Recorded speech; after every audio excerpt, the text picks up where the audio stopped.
Good morning. I'm Steve Feldman, President of the Astronauts Memorial Foundation. I want to welcome you here today to a ceremony remembering the 25th anniversary of the Challenger accident. Challenger STS-51L launched on January 28, 1986, carrying 7 astronauts, including the first teacher scheduled to go into space. Tragically, 73 seconds after the launch, Challenger was destroyed, and all of the astronauts on board lost their lives. Today, 25 years later, we gather here to remember and honor those astronauts. Appropriately, we do this at the site of the Space Mirror Memorial, designated by the United States Congress as the National Memorial, to honor all of those astronauts who have sacrificed their lives for our space program.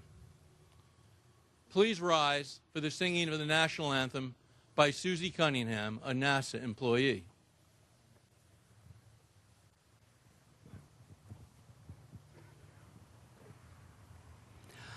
Oh, say, can you see by the dawn's early light what so proudly we hailed at the twilight's last gleaming, whose broad stripes and bright stars through the perilous fight o'er the ramparts we watched were so gallantly streaming, and the rocket's red glare, the bombs bursting in air, gave proof through the night that our flag was still there. Oh, say does that star-spangled banner yet wave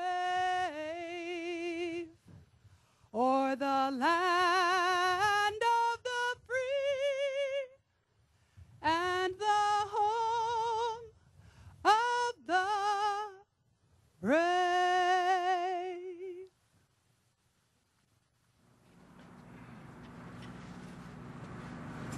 Thank you. Please be seated.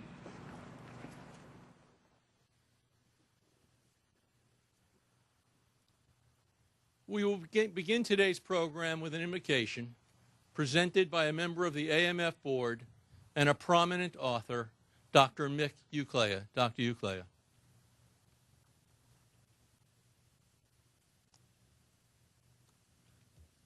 Today we're here to honor and to remember, but also to celebrate 7 lives that were lived well. These individuals had families and have families. And we also remember the families and the great sacrifice of releasing their loved ones to such an intense profession to better mankind, and the even greater sacrifice of losing those that they dearly loved.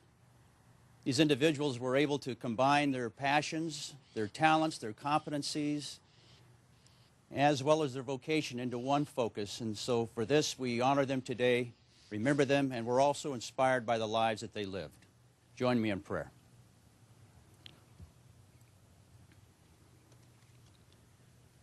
Our Father, you have created us to excel, to be all that we can be for the purpose of serving other people. We're created in your image, and so we find that we also love to create.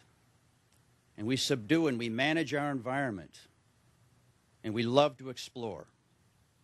To understand the wonders of your creation, we're called to do this, and for a rare few it even becomes dangerous, even to the point of risking their lives. And it's to those rare few that we come to honor today. The risks are well thought through. They're not reckless, but they are dangerous. We accept it. We accept that along with the promise of a better life. And so we honor them today, not only because they serve us, but also because they inspire us.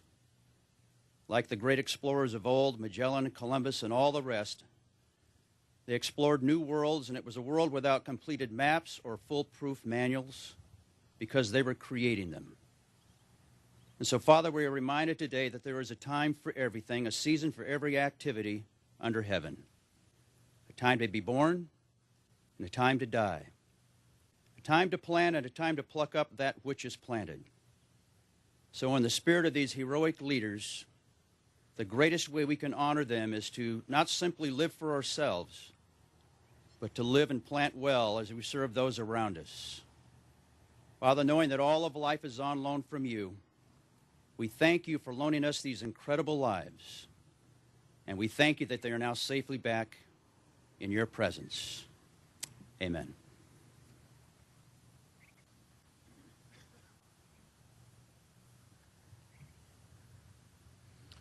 We are honored to have with us today members of the AMF Board of Directors and Trustees, astronauts, NASA officials, corporate executives, military officers, and perhaps most important to us, family members of those astronauts whom we honor. The commander of Challenger and its true leader was Dick Scobie. His wife, June, has since become one of the most respected members of the space community. Her original book about Challenger, entitled Silver Linings: The Triumph of the Challenger, was truly inspirational. She wrote a book, Moon-Based Crisis, about motivating young people to study science, technology, engineering, and math. And her most recent book, an update of Silver Linings, and really her autobiography, which is just out, is also inspirational and really something for all of us to admire. She also was founding chairman of the Challenger Centers for Space Science Education. She earns a PhD degree from Texas A&M University and has taught every grade level, from kindergarten through college. She has been interviewed on 60 Minutes, The O'Reilly Factor, The Oprah Winfrey Show, Good Morning America, and untold additional shows. She has too many awards for me to be able to mention this morning, but it is a pleasure to introduce our keynote speaker, Dr. June Scobie Rogers.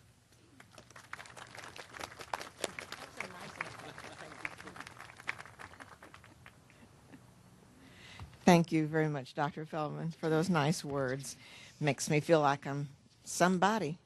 And it wasn't even my own funeral. Well, it's a nice, cool, brisk morning here. The Chamber of Commerce didn't get the message to make it a beautiful day for us to talk about Florida. Good morning. To so many of you that have joined today, thank you for coming out on this cool, brisk day to help us honor the Challenger crew, and in fact, all those names that are behind me on this beautiful mirror memorial. Well, on behalf of all the Challenger families, I'm happy to be here. We're represented by the Resnick families as well. So hello to you. I thank you for being here to help us honor our loved ones in the spirit of the mission of the Space Shuttle Challenger. It's hard to believe that 25 years has passed since that fateful day, January 1986. We know it when we look at our kids and how they've grown, and we have 9 grandchildren. But like everyone watching around the world, we were stunned to see the unspeakable unfold right before our eyes. Could this really happen? No one believed it could happen. What should have been a day heralded for education turned to tragedy in a split second. Our loved ones were gone. Our nation grieved, and our future looked uncertain. Later, years later, after we lost the beloved Columbia crew, my daughter wrote a letter to those children. She said everyone around the world saw how our Challenger crew, my dad died. They all wanted to say goodbye to American heroes. Me, I just wanted to say goodbye to my daddy. She helped those children to realize that their lives had become very public, but that keep the memories alive of their parents. Ask people that knew them to tell you stories about their dads. I remember being at the memorial service at Johnson Space Center shortly after this accident, watching this missing man formation fly over. One plane, I think you all are aware, one plane pulls up and climbs to the heavens to symbolize the loss, but the other planes continue on to carry on the mission. That's when it dawned on me. Challenger's mission, a mission to teach, was incomplete. Lessons were left untaught. Scientific and engineering problems were left unsolved. But the saddest reality was the impact on the children. The chance to really touch a child and inspire a new generation of explorers. The families of the Challenger 7 realized something very profound. If we didn't somehow continue Challenger's mission of education, then our loved ones would have died in vain. And certainly that entire crew embraced Krista McAuliffe and was known as the teacher in space mission. We couldn't let that happen, that they'd be forgotten. So we began to turn this unimaginable tragedy into a monumental triumph. The entire world knew how the Challenger crew died. We wanted the world to know how they lived and for what they were risking their lives.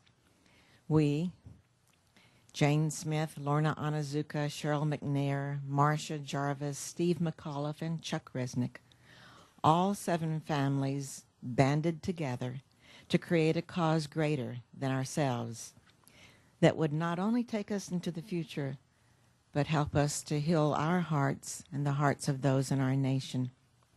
One night, only weeks after the accident, while sitting around in my living room in my home in Houston, we conceived the idea of the Challenger Center, a living tribute to our loved ones, a place that would provide America's students with access to outstanding space science educational opportunities. We envisioned activities where children, teachers, and citizens alike could touch the future, manipulating equipment, conducting scientific experiments, solving problems, working together, immersing themselves in a space-like surroundings, and growing accustomed to the space technology. Our hope was to spark in our young people an interest and a joy in science, a spark that could change their lives. Our vision became reality. When you visit a Challenger Center, you'll see children climb aboard a child-sized space simulator with their teacher and fly a simulated space mission into the future. There they are challenged to apply skills in math and science while working together as a team to complete a successful mission. They learn critical skills needed for the 21st century: teamwork, dealing with adversity, solving problems, and the fundamentals of human interaction. We launched our first Challenger Center in Houston. Today, we've grown to a network of 48 Challenger Centers throughout America, as well as in Canada, South Korea, and England. And later today, I'll join those folks at the Challenger Learning Center in Houston to celebrate that memory, which I do every year. I go to a Challenger Center to see children doing what our beloved Challenger space crew loves so much. Well, each year, more than 400,000 school students visit one of our centers and experience the thrill and excitement of space exploration. And with our new chairman, Scott Berzinski, I think that number will double in no time. And in the past 25 years, we have reached more than 4 million children. We have strong partnerships with NASA and other federal agencies. Numerous universities and aerospace contractors help us keep our curriculum current through our ongoing evaluation and consultation. And leadership on our board of directors has laid a solid foundation for growth in numerous directions. So you see, Challenger wasn't the final chapter in the book of space exploration, just a transition chapter in this great book. Nor is Space Shuttle the final chapter. As I wrote, and like any good school teacher, I brought my prop along. As I wrote in the Silver Linings book, we are not a nation of naysayers. We are a nation of believers. We are innovators and problem solvers.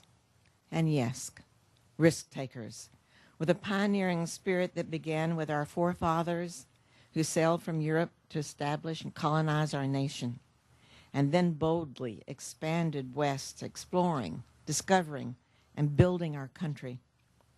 Technology gave us automobiles and locomotives. Then we slipped the early bonds of Earth into airplanes and built the rockets to launch us on the highway to space. We, as a nation, are indebted to the space pioneers who blazed a trail of exploration and discovery. Here at Kennedy Space Center, you've witnessed decades of launch successes, from early Mercury 7 astronauts with Alan Shepard, the Gemini excitement of John Glenn, and the historic days of Apollo and moon landings when we were all glued to the flickering black and white televisions to watch the first steps of Armstrong and Aldrin upon the moon. Then came the shuttle, a space transportation system, a plane with sparkling white wings, designed by creative engineers to launch like a rocket toward the heavens, orbit the Earth, build the International Space Station, launch satellites, collect astonishing images from Hubble, and you've seen those most recently, make discoveries and grow our knowledge, and then glide safely back home to Earth. After Dick Scobie and his fellow astronauts were selected in the first class of 35 shuttle astronauts, I no longer watched the launch of space vehicles from afar.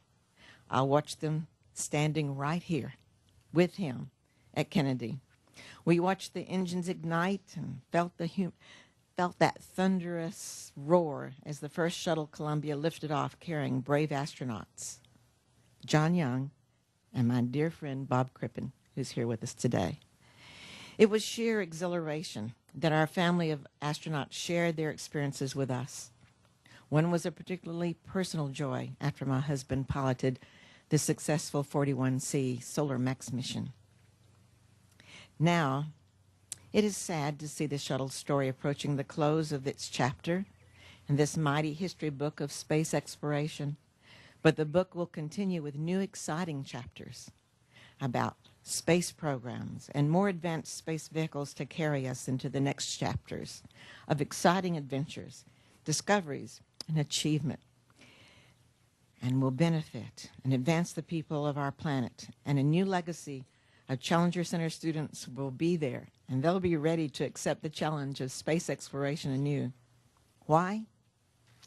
Because we have whole planets to explore, and we have new worlds to build. In the Silver Linings book, I draw together this rich history of the space program from the early days of von Braun rockets, my teenage Sputnik days, and the discoveries made by NASA astronauts and scientists, to the explorers of today, including this interesting emerging role of private space travel. Returning to our day of remembrance, perhaps President Reagan said it best 25 years ago when, in place of his scheduled State of the Union address, he spoke to a grieving nation. He took care to speak to the children who were watching the live coverage of shuttle's launch. He said, "I know it's hard to understand, but sometimes painful things like this happen. It's all a part of the process of exploration and discovery. It's all part of taking a chance and expanding man's horizons. The future doesn't belong to the faint-hearted. It belongs to the brave. The Challenger crew was pulling us into the future, and we'll continue to follow them." The president concluded his remarks, "We will never forget them, or the last time we saw them, this morning as they prepared for their journey and waved goodbye and slipped the surly bonds of earth to touch the face of God." That was then. And their names are beautifully emblazoned on the mirror. But this is now. It's time for the next 25 years to unfold. Let us boldly look to the future with a vision built upon our rich heritage of space pioneers. What's on the next horizon for our nation and planet? Well, in 48 cities today, school children will fly a space simulation mission, a Challenger mission, that inspires and motivates them in the sciences and technology, engineering, and math. These children and others are our future engineers and scientists who will build new vehicles to fly in space. Physicians and teachers who will make scientific breakthroughs to improve our lives. And they represent future space explorers who will create the highway to our planets and beyond, who will travel to the unknown to make the discoveries that expand our knowledge and build a better world and keep it safe. Recently, I wrote with famous authors Kevin Anderson and Rebecca Mosta, this is my other prop, a series of young adult science fiction books about the star challengers. Oh, these books are fun. And with a famous science fiction author, they're well received. It's about kids who discover just how important it is to learn the skills of science and math to advance space exploration and keep our planet safe. And they're a lot of fun because they have a mysterious Commander Zota who takes them into the future. Well, and it's here at Kennedy that we stand beneath this astronaut memorial mirror, inscribed with our names of our loved ones, Challenger as well as those of Columbia and Apollo, names that represent people who gave their lives serving the country they loved. We honor them with our presence at this ceremony, and you honor yourselves for paying tribute to them on this day, 25 years after their loss, on this, their silver anniversary. Thank you. Thank you very much.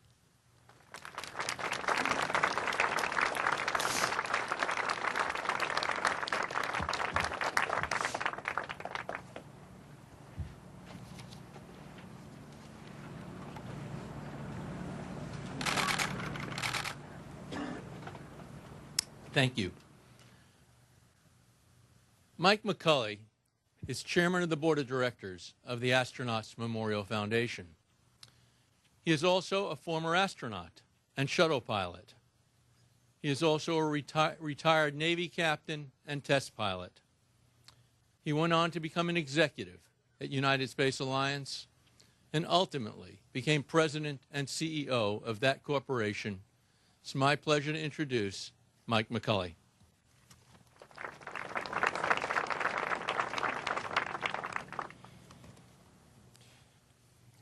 My first words this morning were going to be, I am triply blessed to be here this morning.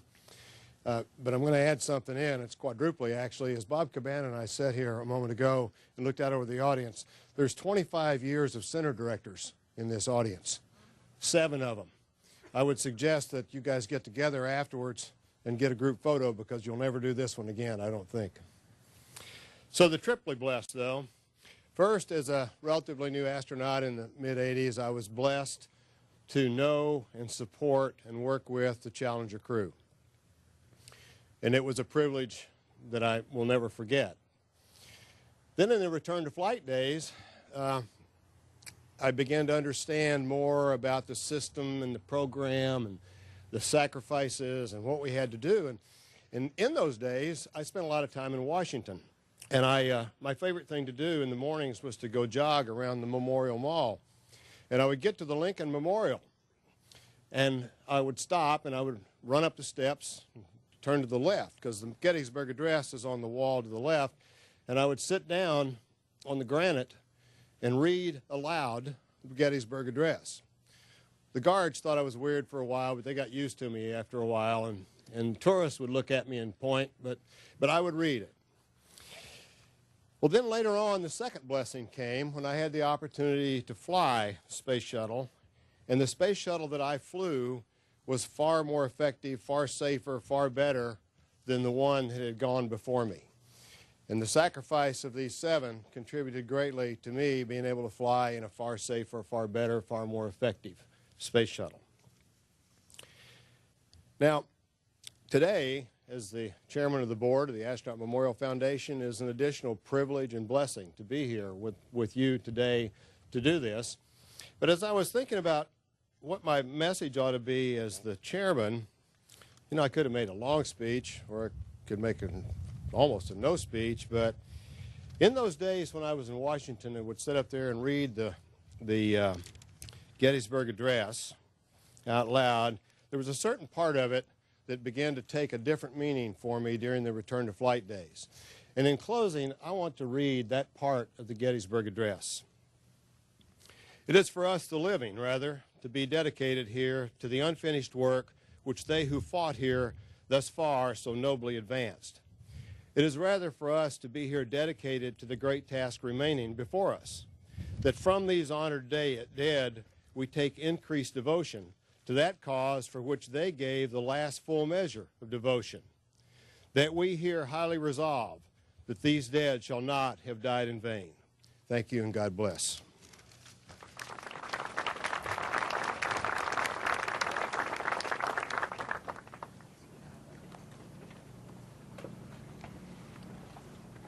Bob Cabana is director of the Kennedy Space Center and provides leadership to all of the personnel at the center.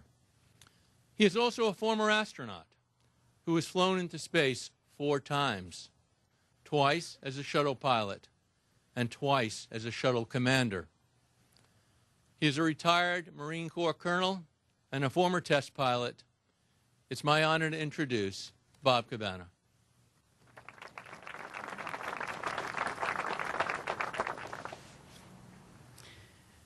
Well, it's really an honor for me to be here today to help honor those behind me on this mirror. You know, those of us who are old enough to remember, you know, we can probably tell you exactly where they were or what they were doing, you know, the morning of January 28th, 1986, when we lost the Space Shuttle Challenger and her crew of 7. Much like the assassination of President Kennedy, the Apollo 11 landing on the moon, September 11th, 2001, all of these are moments that define our history.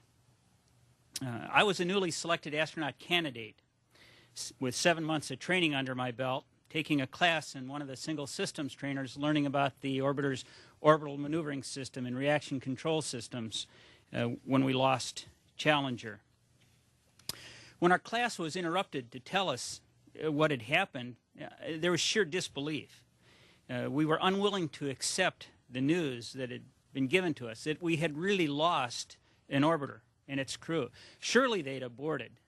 They had it wrong. We didn't lose the crew.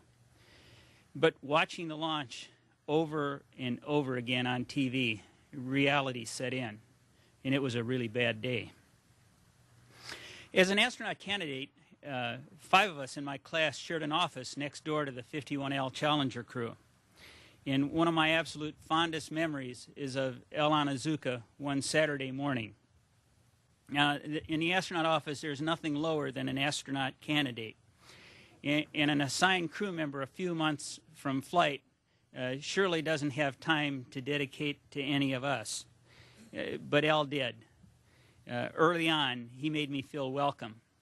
He took time from his busy schedule to talk with me and help me get settled in the office and in the community. This one Saturday morning coming up, I met him at the top of the stairs and he said, "Hey, Bob, how you doing?" And he says, "You know, hey, if you ever need to work on your car, bring it over to my garage. I know you're not settled yet. I got all the tools that you need, and I'll help you." I mean, that's a memory that I will treasure forever.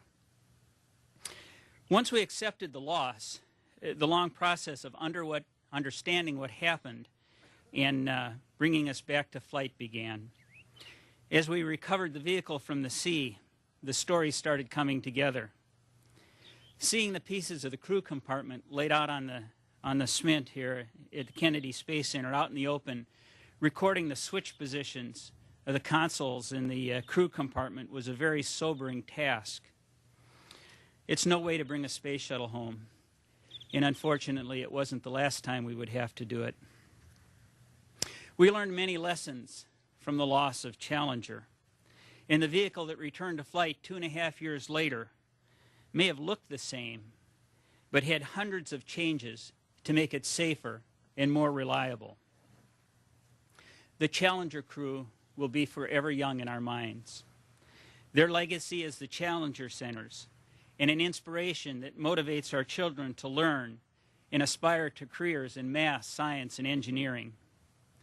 They've shown us that exploration is not without risk, but that we can learn from our mistakes and be better for them in the end. They continue to urge us forward, to explore and to never quit, just because it's hard. We are better for having known them. They are a part of us forever, and we will not let them down. We will continue to strive to be better, to explore, to expand our knowledge of our universe, and to reach beyond. Thank you.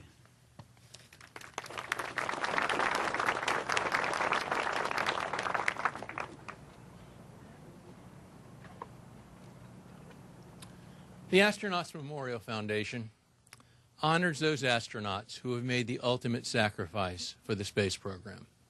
We do this, of course, with the Space Mirror Memorial, but also with our educational initiatives, which serve as a living memorial to those astronauts.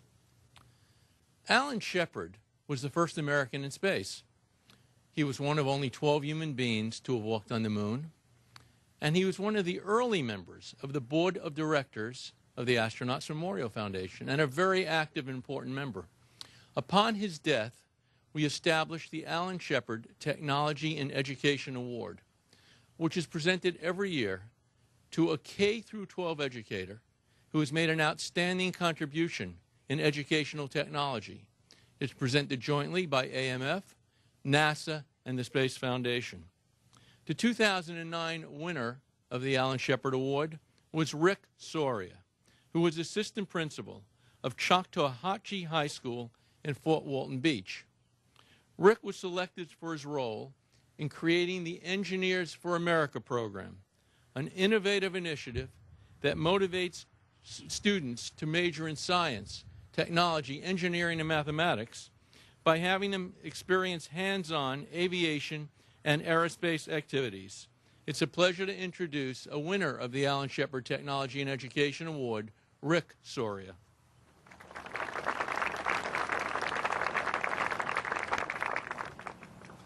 Good morning, ladies and gentlemen. A few years ago, an engineering friend of mine told me that we were short over 60,000 native-born engineers in the Department of Defense. We got to thinking about that and did some research. We found that we lose many of those students at about the 4th or 5th grade. So our initiative targets that student population. The Okaloosa County School District, where I work, has partnered with the United States Air Force Armament Museum at Eglin to develop STEM experiments for students based on the aerospace exhibits that are on display at the museum. The Alan Shepard Award has helped us advance our efforts greatly.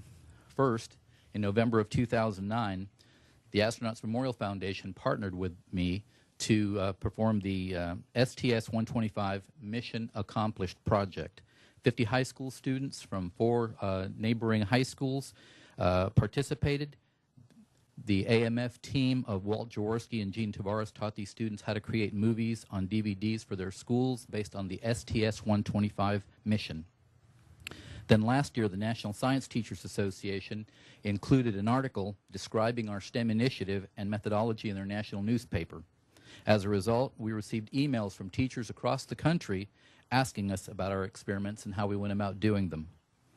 Then last July, the STEM Florida folks were kind enough to recognize our efforts with their Improved Student Outcomes Award. This was followed by an article in a recent Florida Monthly magazine identifying me as one of 21 intriguing Floridians for developing EFA. News must be slow. The Alan Shepard Award, in our collaboration with the Astronauts Memorial Foundation, is making a difference in the education of students and teachers. To date, almost 100 teachers and over 3,000 students have been to the museum to perform our experiments. Teachers report that students are genuinely engaged in learning STEM concepts. Students also display a growing interest in STEM, and in their assessments, they demonstrate improved academic achievement after their museum visits. But the award has especially encouraged our sponsors. We are funded exclusively by grants. We are not full-timers. We all do this on our own time. The Shepard Award has been instrumental in attracting sponsors such as the National Defense Education Program, the Boeing Company, the National Defense Industrial Association, Target Stores, and others to provide us grant funding. In fact, one of our contacts with the National Defense Education Program is working to get our lessons online so teachers everywhere can have access to them. So clearly, the Alan Shepard Award has provided us a great deal of attention and resource support, and we are truly grateful. John Rogers, the superintendent of a neighboring school district, once noted, "All students can fly, some just need a longer runway." The AMF and the Shepard Award, along with our sponsors, are helping us build longer runways for many students. On this day, when we remember the Challenger crew and those who have made the ultimate sacrifice in our nation's exploration of space, it is fitting to pause and challenge each other to become more involved in the STEM education of our students. In the 80s, NASA scientists, astronauts, and engineers collaborated with educators by inviting a teacher into space. Today, the Astronauts Memorial Foundation collaborates with educators by supporting STEM initiatives like our Engineers for America. And together, we remain committed to the STEM education of our students. By this continuing collaboration, we believe that the Challenger mission, vision, and memory live on in each of our students. The Alan Shepard Award has been and will continue to be instrumental in helping us achieve our Engineers for America STEM goals. But we need your help too. Each of us need to do our part to ensure America's continued technological and defense supremacy. Every teacher knows that there are few endeavors more rewarding than the education of the next generation of American explorers. So I'm asking each of you to partner with us and to get involved in the STEM education in your community schools. We need to start today because the future beckons. Thank you.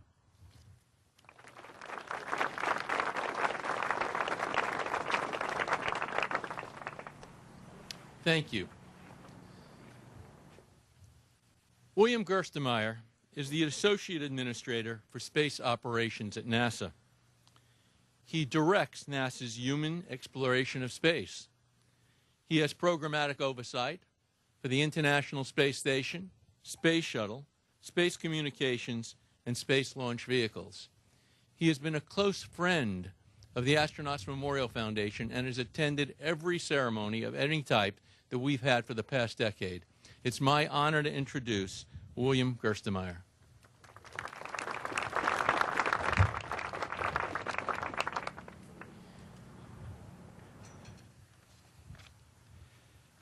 Thank you very much. I'm honored to be here to speak with you today, again this year.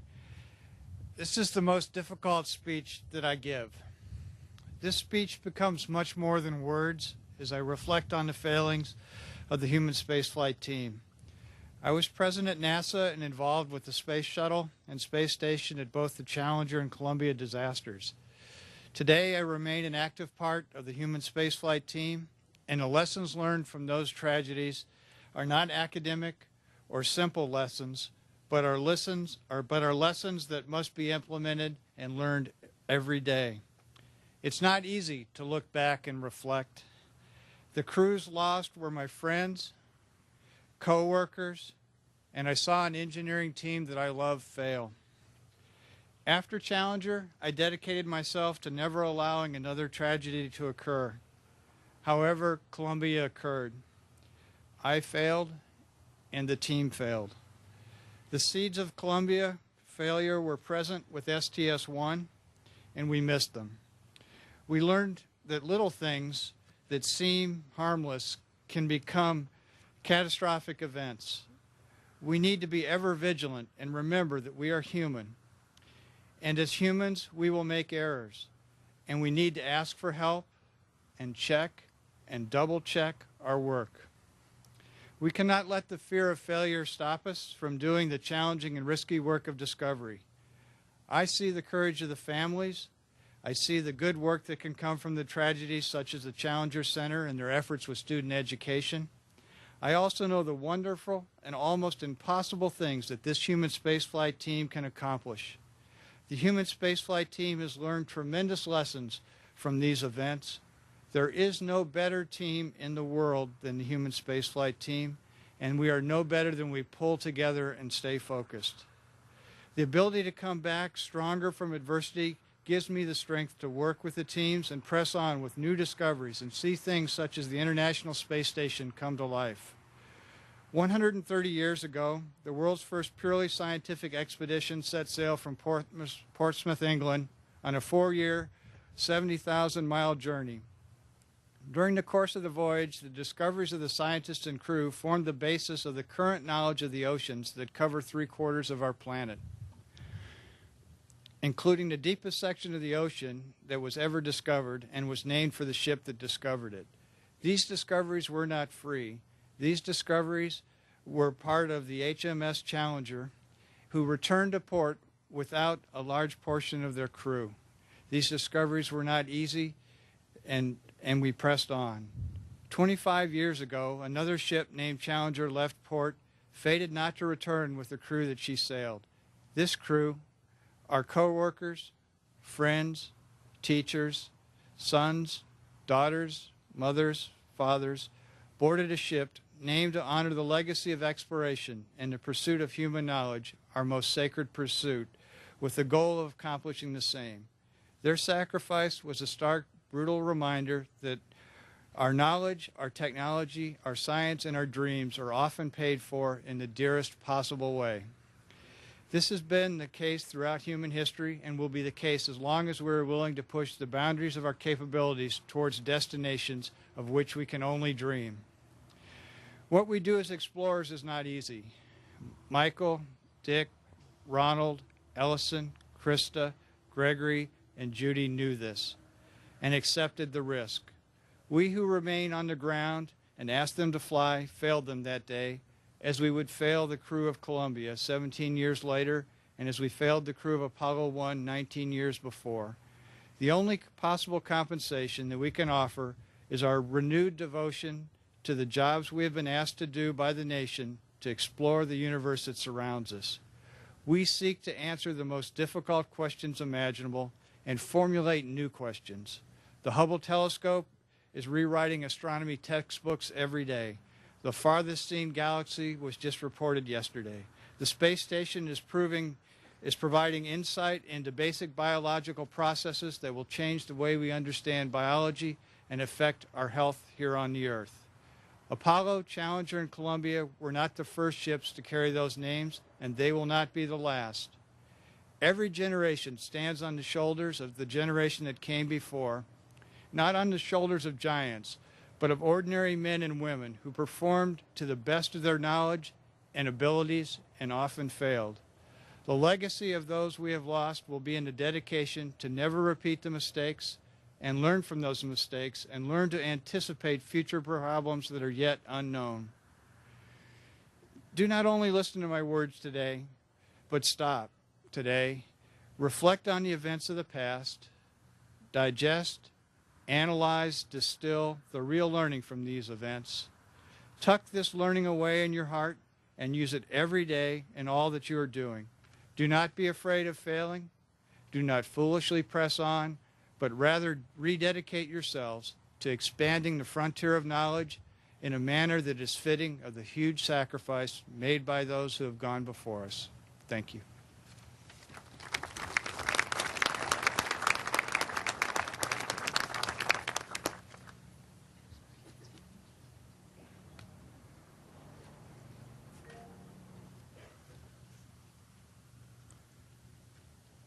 We appreciate the fact that all of you have taken the time to be with us today, to honor and remember the great men and women whom we lost on Challenger.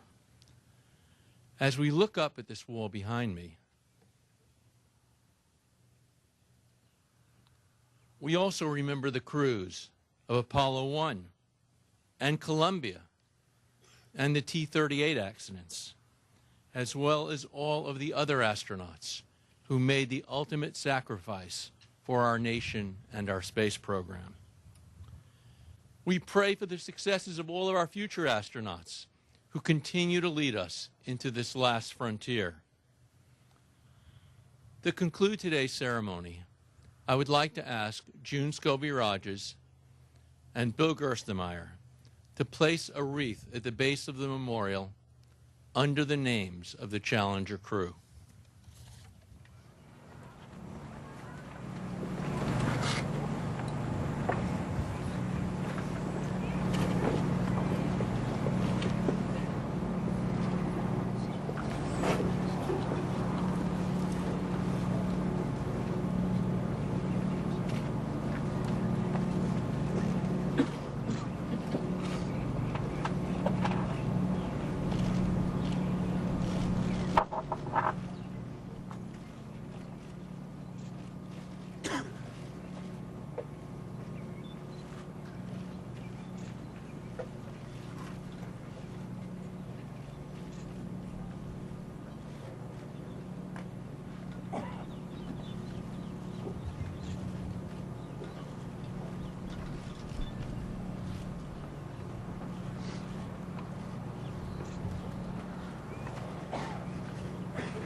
Thank you all for coming, and have a safe trip home. Thank you.